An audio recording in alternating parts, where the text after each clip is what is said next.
context shift from hits radio to SEO and search. So here we are. My name's Ben Wood. I am the performance director at an agency called Hallam. That's not me. That is obviously an AI-generated image, if you couldn't tell by the 1,000-character keyboard and the creepy figure stood outside the window.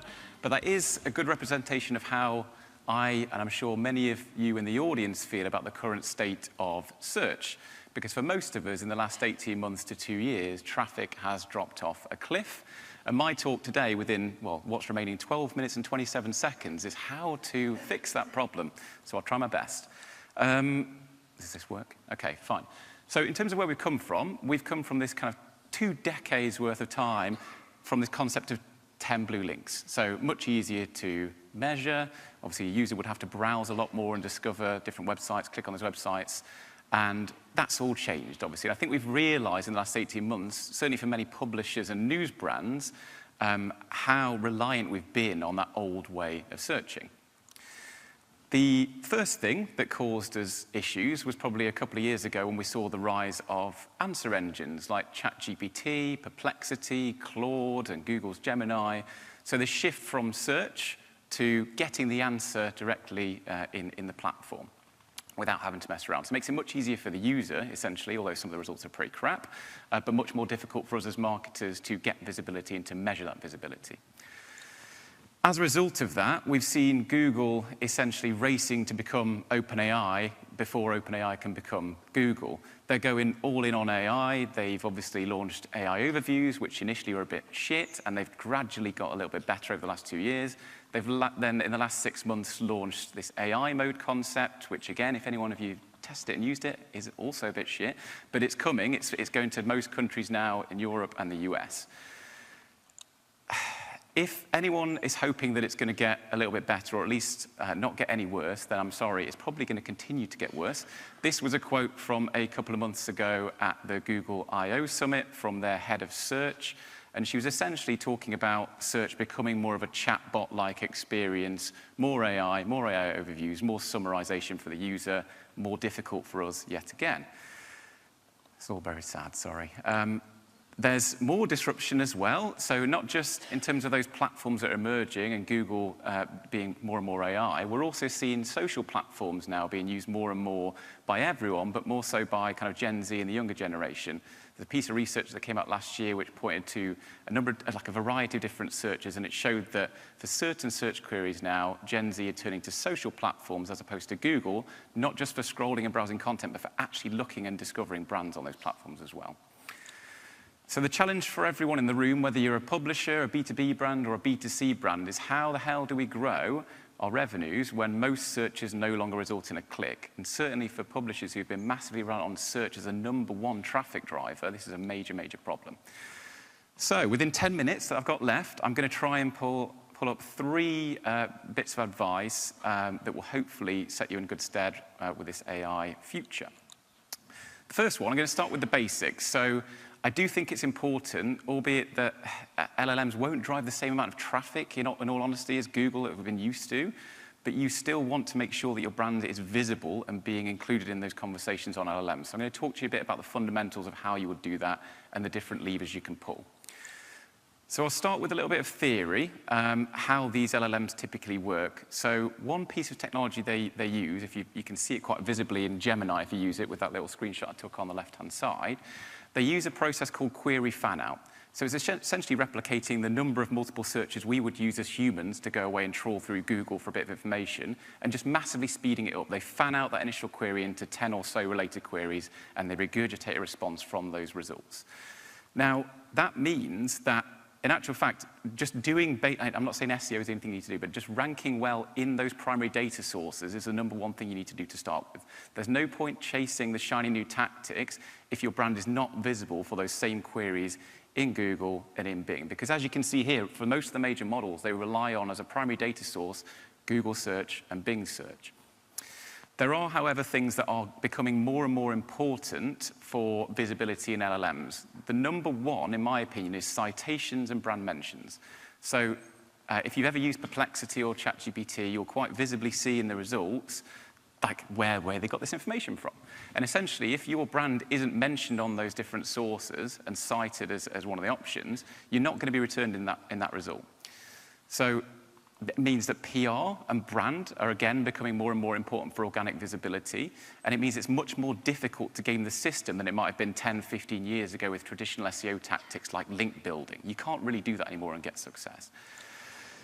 That same study holds true across Google's AI overviews. So the point around citations and being mentioned across the web was found to be the #1 correlating factor with brand inclusions in Google's AI overviews as well. So if you're wanting to start to get brands referenced in those AI snippets in Google, then focusing on a hit list of PR citations is going to be the key to that. And finally, in terms of the LLM basics, we need to have a rethink, certainly around how we're measuring performance, because they are not going to give and refer as much traffic as you'll be used to on Google.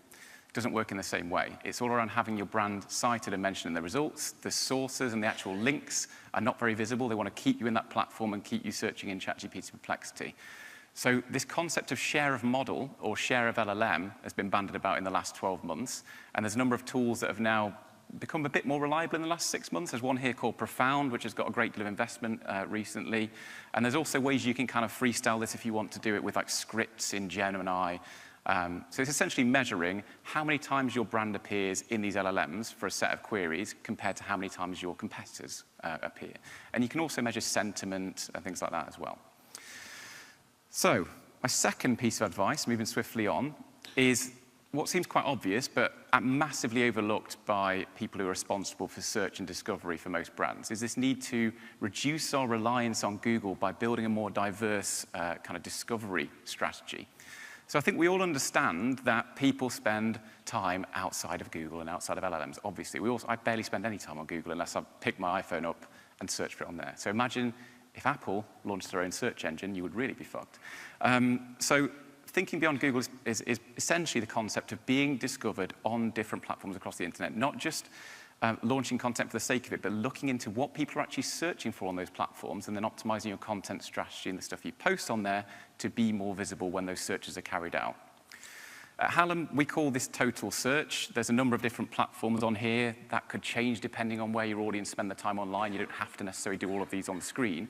But what I'm trying to show you here is that there's different levers you can pull. So much like you would optimize a website on Google, you can optimize content on TikTok, on Pinterest, on YouTube. You can understand what people are searching for and optimize your descriptions, your titles, your hashtags to make sure your brand is more findable in more places across the internet.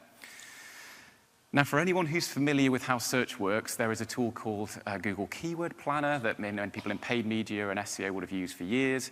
There are now tools that exist that allow you to do that same research on alternative platforms as well. So this is a tool called Keywords Everywhere or Keywords Anywhere. I can't remember the exact name of it. But it allows you to do research across Pinterest, TikTok, Instagram, and it will allow you to look at what emerging trends are there. What are people searching for on these platforms today? How competitive is it? So how many people have also got content that's trying to target those phrases on the platforms? So it can inform your content strategy. It can inform you going back in time and updating your existing content so it performs better for those searches. So that's, for me, will be the place to start. That's going to give you two benefits. It's going to give you visibility on those different platforms outside of Google, but it's also going to give you, because of how Google are changing the way they work, more visibility on Google. Because if anyone's noticed recently, Google are putting a massive emphasis on not just AI, but user-generated content, things like subreddits. If you've ever done an informational search, half the page is now AI overviews, the other half is loads of subreddits. So there's way more visibility of Reddit. Instagram posts now being indexed in Google. Pinterest stuff's now being indexed in Google as well. So you've got that dual benefit of social reach and increased search reach as well. And on the advertising perspective as well, I think we're seeing CPCs increase on Google for people who advertise on search. So one interesting way that many of our clients are approaching this, because Reddit is now really, really visible in Google, they're actually putting some of the funds into Reddit that would previously have gone for bidding on keywords on Google as like the next destination that someone would land on. Final tip, I've got 3 minutes left. Building a resilient brand. We could do an hour on this, but I'm going to focus on one thing that I think is becoming more and more important to expand reach because of AI. So regardless of all the technological change and these AI platforms and Google, the most important search engine is still the one in your mind. And there's loads of research that backs this point up. The one that I really like pulling up is this concept of the day one list. So for those of you that aren't familiar with this, was a piece of research done a couple of years ago. I think it's LinkedIn or Google. And they found that 86% of buyers were already familiar with a list of brands that they would like to work with before they even started the search process. And of those people, 93% chose from that day one list. So essentially, if you're not already building mental availability and in someone's mind before they start the search process, they're not going to end up choosing you anyway or landing on your website. And in terms of how you get on that day one list, I think actually using your subject matter experts, using your authors, using creators to boost your brand and piggyback on that reach is becoming more important than ever. And that's largely due to what we're seeing with AI. We're seeing AI be able to create content cheaper and faster than ever before. So we're seeing this proliferation of crappy, faceless content across the internet. And people are wanting to know, is this a person I can trust? And that's not just true of us as individuals, it's true of Google themselves. That's why they're showing Reddit content in the search results. That's why they're pulling Instagram posts in, because they want to know, is this a legitimate source that I can trust? So that's why across every industry, so there's a publisher example here where, I'm seeing the byline in many cases becoming the brand. If anyone's familiar with the Athletic publication that came out of nowhere a couple of years ago, essentially by bringing in all the most respected sports journalists across the internet to grow that brand from scratch. And those people have way, way more reach than the brand itself. Imagine trying to launch a brand with no one that anyone knows about. You're not going to get it off the ground. So you can see here how they've kind of counteracted that decline in organic reach for their actual own website with the reach of just this one guy. I know he's a pretty big reporter, but you imagine that times by 100, all the reporters they've got across the UK. They're going to counteract that drop in organic visibility by doing that. There's more research that points to this fact across the B2B and B2C space. There was a study last year by LinkedIn, and they found that the combined reach of a brand's employees is 12 times that of the brand itself. So if you're not leveraging your employees, if you're in B2B and you're subject matter experts, you're not going to get that same reach that those people who are doing it.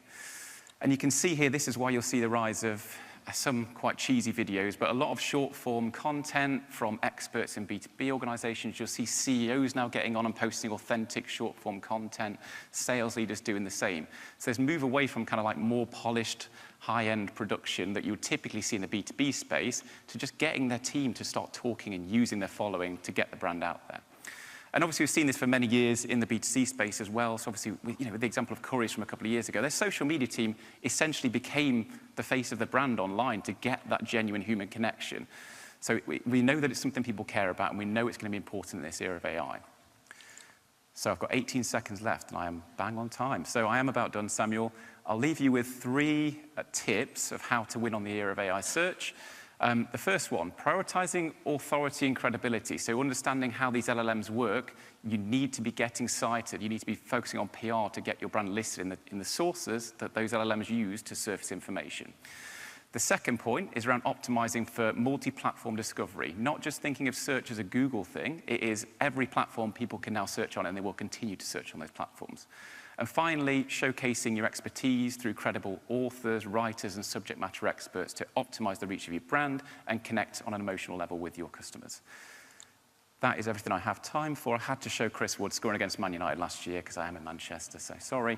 If you want to connect with me, then scan that code on the screen, and I'm happy to answer any questions. Thank you, everyone.